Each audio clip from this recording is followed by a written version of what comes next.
Hello there, welcome to Inky Fingers Architectural Art. Now today I'm going to be painting this scene using colours with only one pigment, because one pigment paints produce the best effects, especially of course when you mix colours. So I've been going through my watercolours and I've picked out all of the colours that only have one pigment, and that's what I'm going to try today. So now that's the battle plan. Let's get on with it.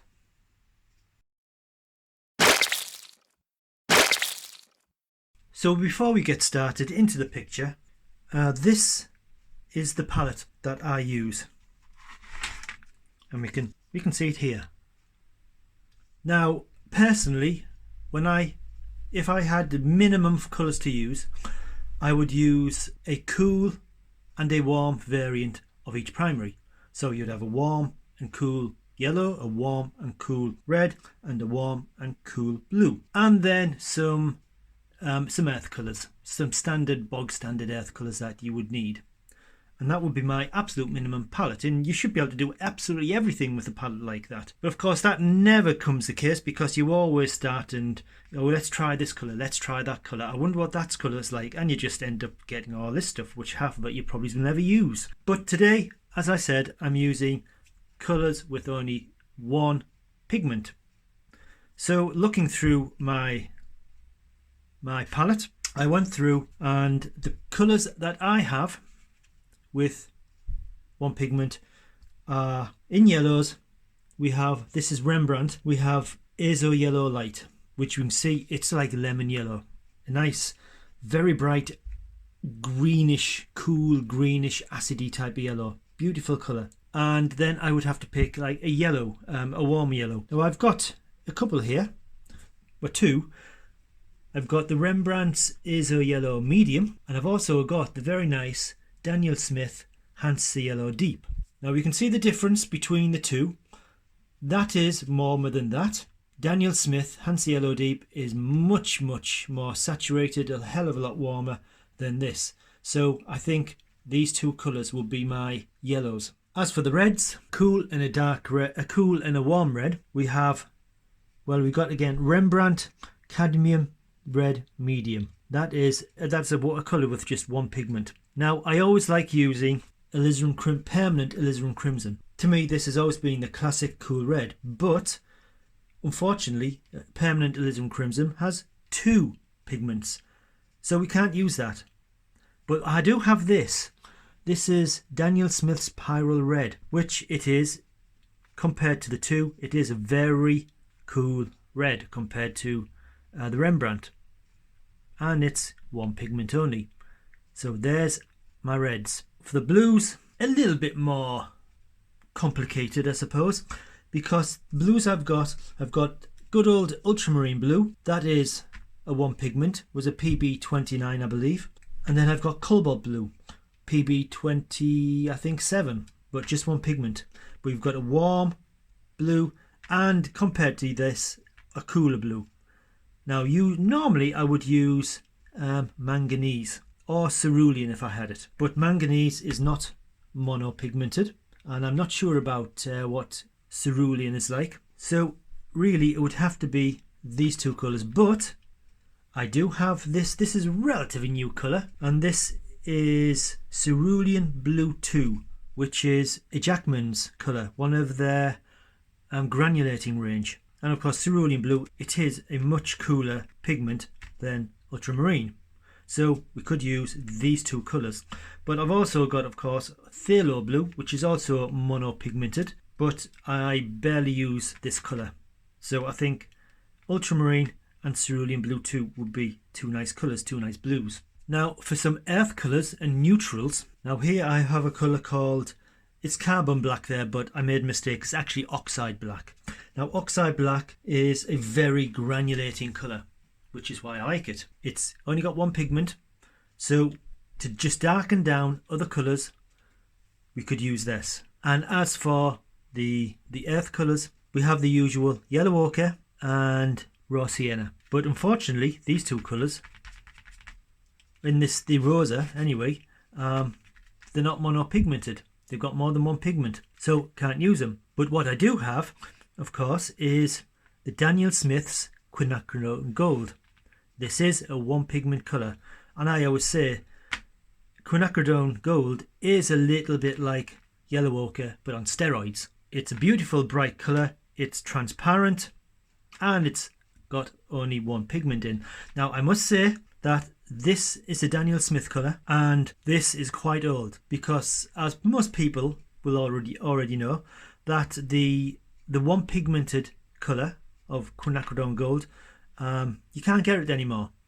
Daniel Smith bought up all the stocks years ago, and that was the only company that did a one pigmented quinacridone gold. But even they ran out of stock eventually. So now they do as a basically identical mix in all retrospect, but they're using two pigments, maybe even three, to mimic the colour of this. But this, you can see it here, it's in this pan. I've got quite a full half pan of this colour. This is the original, worth more than gold. So instead of yellow ochre or sienna, I'll be using quinacridone gold. And then finally, for an earth red, if we need an earth red, well, the only one I've got here is Sir Winsor & Newton Artist Quality Light Red. That's a mono pigmented colour. So I think that would be a complete selection of a palette of, I think it would be 9 colours. And this palette will give you consistent colour harmony throughout the picture, or any picture you paint, because of course if you're going to use a green, you're going to be mixing the yellows and the blues. You're not going to be going into a green, say for example jade green, which is probably a mixture of about 3 different colours. And if you put something into this mix to mix it, who knows what you're going to get. You're going to get all these pigments mixing together, and you can come up with something that's not very nice. So if you mix a green using this colour and this colour, you're going to have 2 pigments maximum, and it's going to give you a nice vivid, vibrant, clean colour. So that's what I'm going to use to paint today's picture. So starting this picture off, start with the sky as always, and we can see the sky is just a nice sort of mid-toned blue. So the Cerulean Blue 2 by Jackman's is going to be perfect, and as it's a nice granulating colour, it should look nice. So I'm going to start just squirting some water onto the picture, and then I'll just paint this in.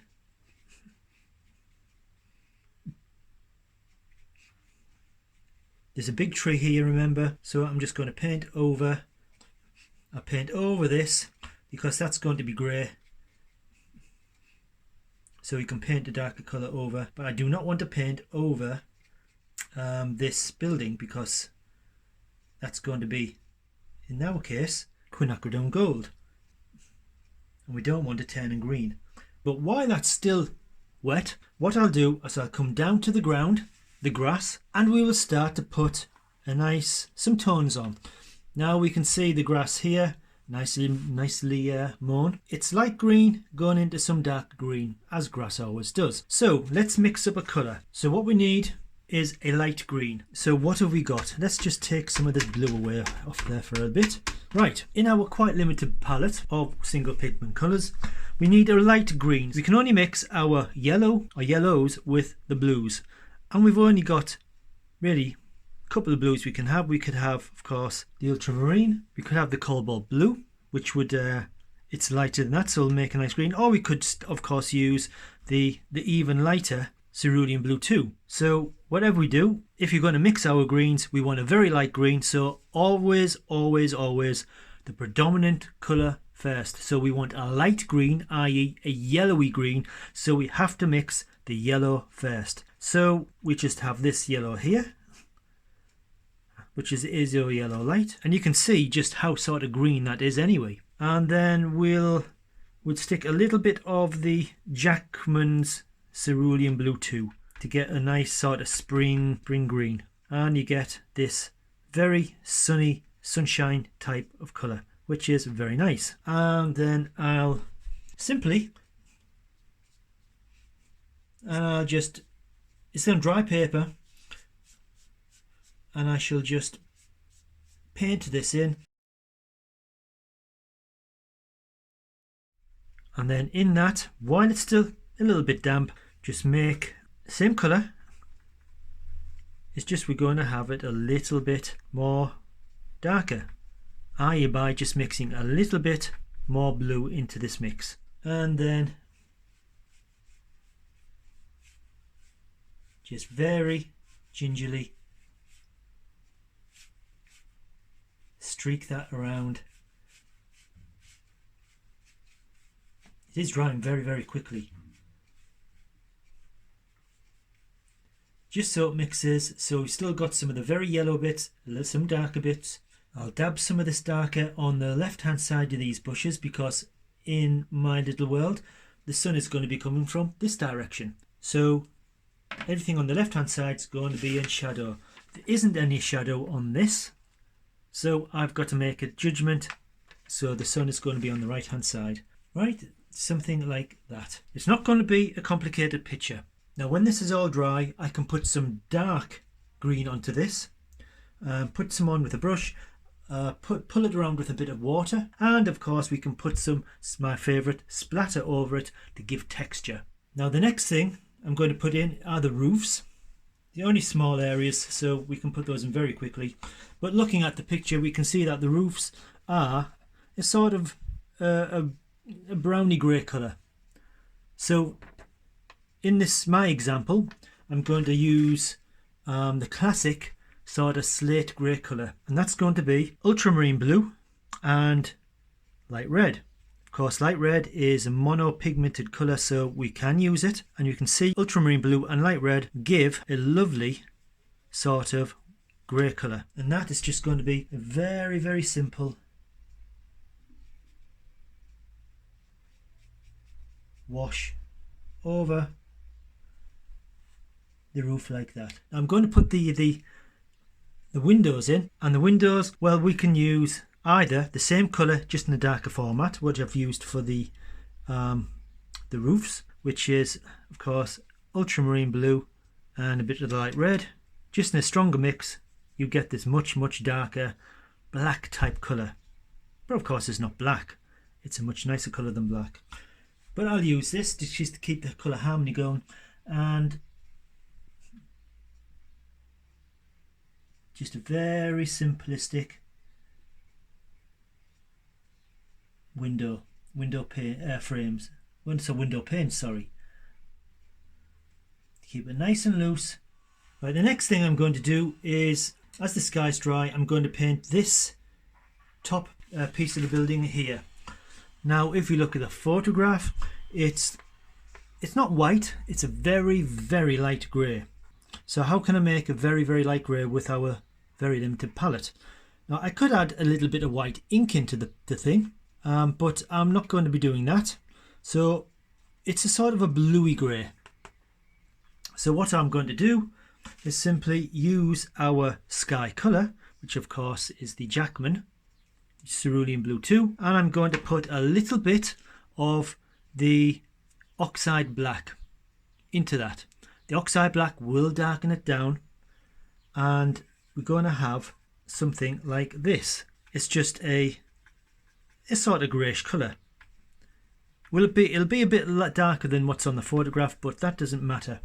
Contrast is what we want. So let's just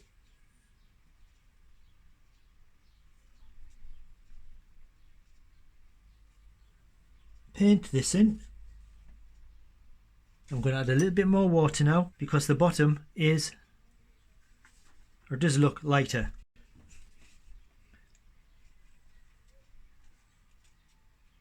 And then I shall just put a wash over the entire thing. Of course you can put the darks on afterwards.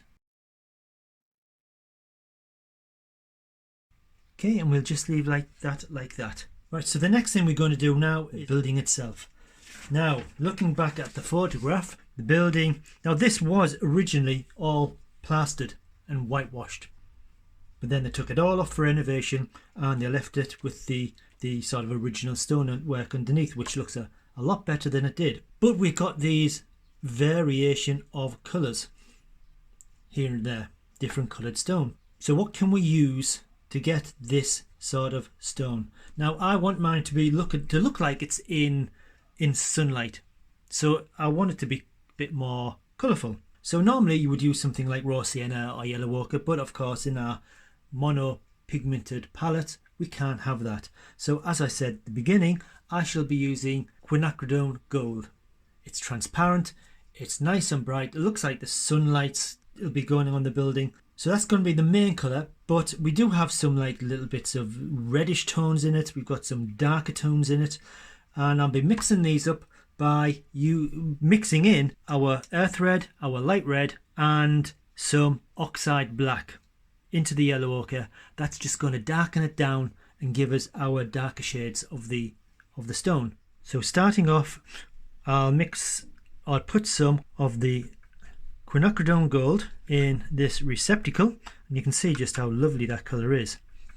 Now if you put it on some scrap paper, you can see how absolutely beautiful that colour is. Of course it's far too bright for what we want, so we have to knock it down a tiny bit.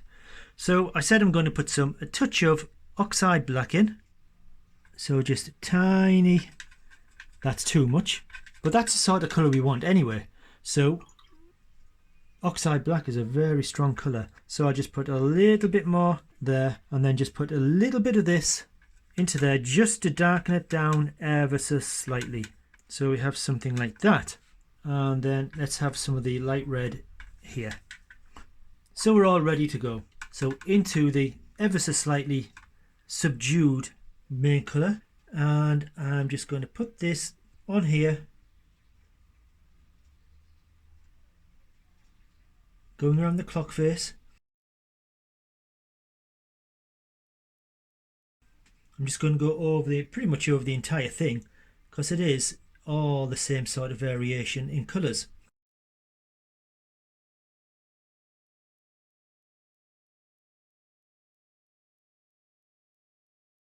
Right, so that's in. Now of course, if you want to make it a little bit more patchy, as I've shown plenty of times before, get some rag, rip it off so it's a fuzzy edge, and then just tap here and there to get a little bit of lightness, a little bit of patchiness, a little bit of texture. And then while that is still a little bit damp, we can just drop in here and there some other little bits and bobs.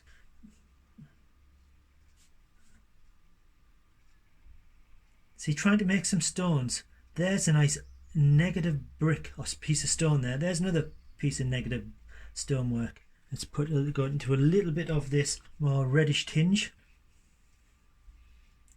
colour, and just here and there again just drop it in.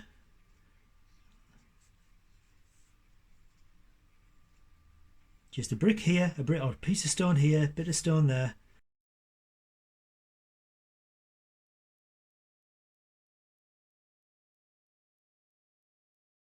And that's the building in. We've got the three different colours on. They've just married together quite nice, so it looks very patchy. It looks like it's got some stonework here and there, as we can see in the photograph. It's not prominent, but it's kept in the background, but we can see there's some sort of texture, some sort of detailing there. So now I'm going to put this tree in. Now the tree, you see, it looks like an autumn type tree. I don't want it this colour. I might just make like a single green, keep it very, very simplistic. So what colour do we need? We want a green. I've mixed the green up here. That is a yellow light, the lemon type of yellow green, and some ultramarine blue. But I wasn't sure I liked that, so I'm going to try some of the Hansa Yellow Deep, some ultramarine, a darker yellow, a darker blue is going to mix a darker green. And that is quite a nice looking green, if I do say so. Now I'm just putting just a touch of the light red and green, complementary colours. It's just going to darken it up a little bit, neutralise it out a bit, but without making it too dark. So I think that's our colour. I'll just apply the colour.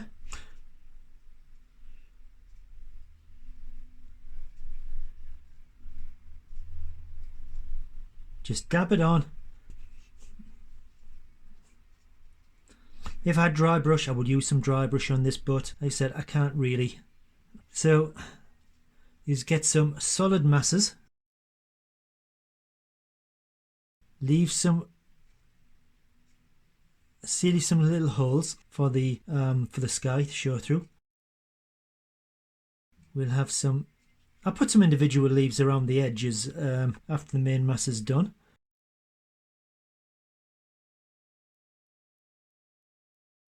I'm going to change to a smaller brush, and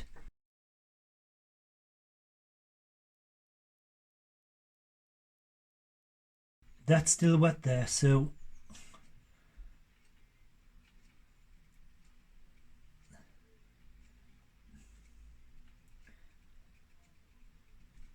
I will definitely put some splatter on this later on.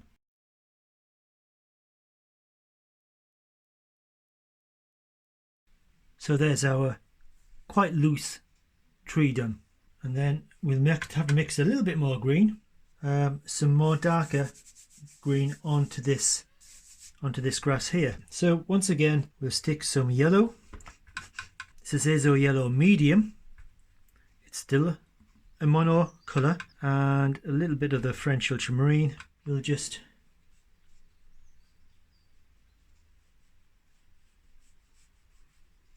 drag some of this. It's a dark colour. It's a darker colour than what we've got there, but it is quite a thin paint. And try and get some texture into that.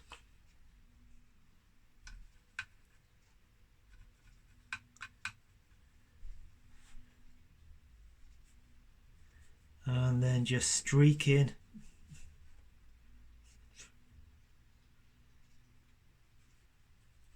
some darker green into this. Splatter some clean water. You see, this will form cauliflowers, little backgrounds, whatever you want to call them, and this will give us some texture, added texture. Always nice. And then mix up a little bit more darker green, and into that I better protect it first and just do a little bit of splatter.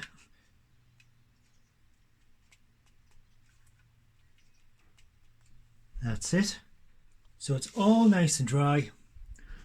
We can see here how textured and rough looking the foreground is. No real detail as such, because we didn't really put detail in. All I did, as you saw, was I just put wet and wet and then splattered with a darker paint and let it do its own thing. So what I'll do now, I've got some white areas left, and this, if we look on the picture, are flower beds. Some red and yellow flowers, which looks quite nice. So of course we know which colours we can use. Reds, we can use Cad Red Medium, and for the yellows, well, let's see, we could try some Azo Yellow. I think some Azo Yellow Light will do. So we've got a bright red and a bright yellow. So I just dab in.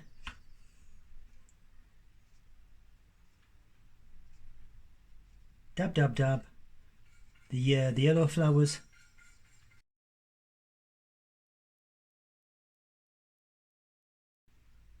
Let that dry, and then I'll go over it with the red flowers. Now it's dry. All I'm going to do is dab in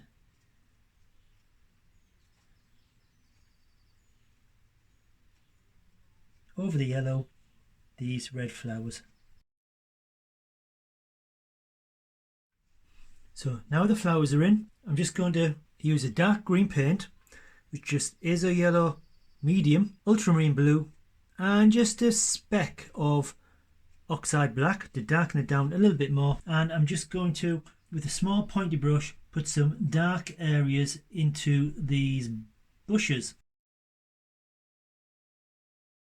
just to separate them from the grass.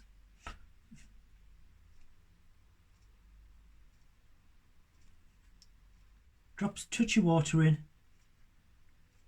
as ever, and just pull it around so they're not really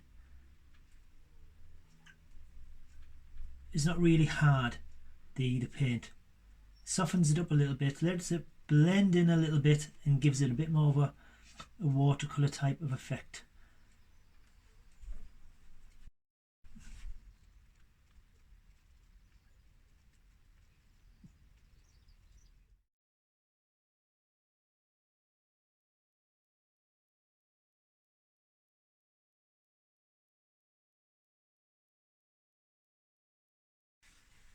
So I've darkened the ground up a little bit more, so it's acting more like there's a shadow, as there is a shadow in the actual photograph of a tree just off camera. But I'm going to put a little bit of splattering onto this tree here. So what I do need to do is to definitely protect other parts of the picture, otherwise we will be in trouble.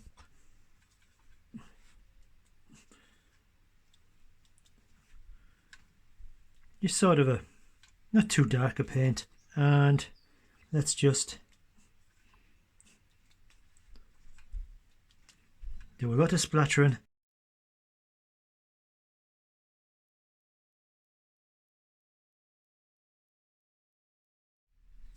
Now I've got a lot of splatter on this. All I'll do with the remainder of the paint is just to perhaps do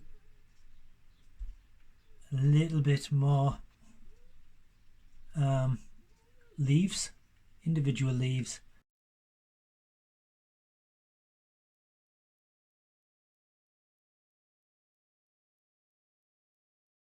So the next part is, and pretty much the last part, is the shadows.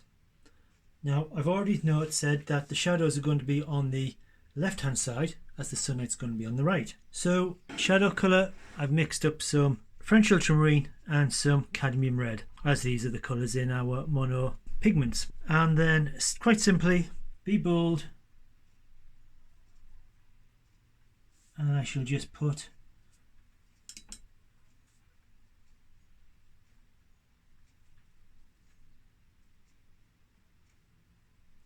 this colour quite liberally, quite literally onto the picture here.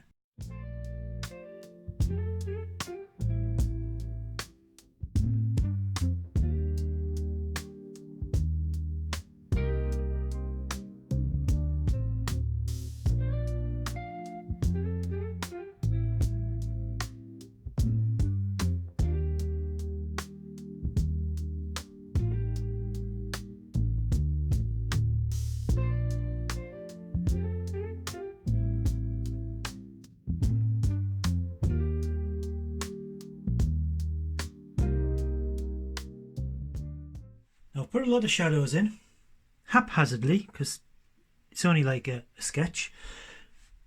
And the only thing I'm going to do now is going back to the original colour I put on the building. With a small brush, I'm just going to hint at some blocks.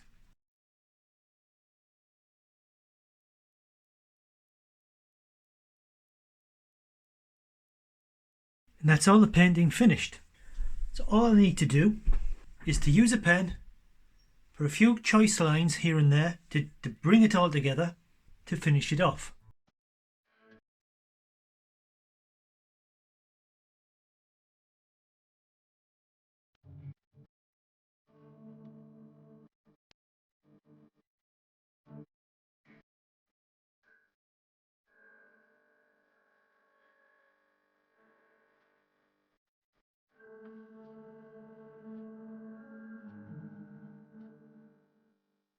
And that's the picture done. Put some ink on, very scratchy, just here and there, just for a little bit of definement. I did get some white ink and I put a bit of splatter so we can have some daisies or something. And I also put a little bit of splattered white ink, diluted white ink, into the tree, just to give a touch of light hitting it. But it's just a simple little picture. No real detail as such. Just hints at detail. It's just lots of splattering, lots of try and get some dry brush. Difficult on this paper, but try to get some dry brush with it. And upon closer inspection of the picture, we can see just how rough and ready it actually is. It's very loosely painted, splodges of colour everywhere. You can just sort of see the hints of some individual blocks. The tree is just a splodgy mess, and the penwork is just very loosely applied. But at the end of the day, it's just a quaint little picture. Now, as ever, the outline of this picture is available in the community section of the Inky Fingers Architectural Art channel, YouTube channel. Just go in there and you'll be able to save it and draw it out yourself if you fancy giving this a go. And upon that, I'll see you next week. So until then, goodbye.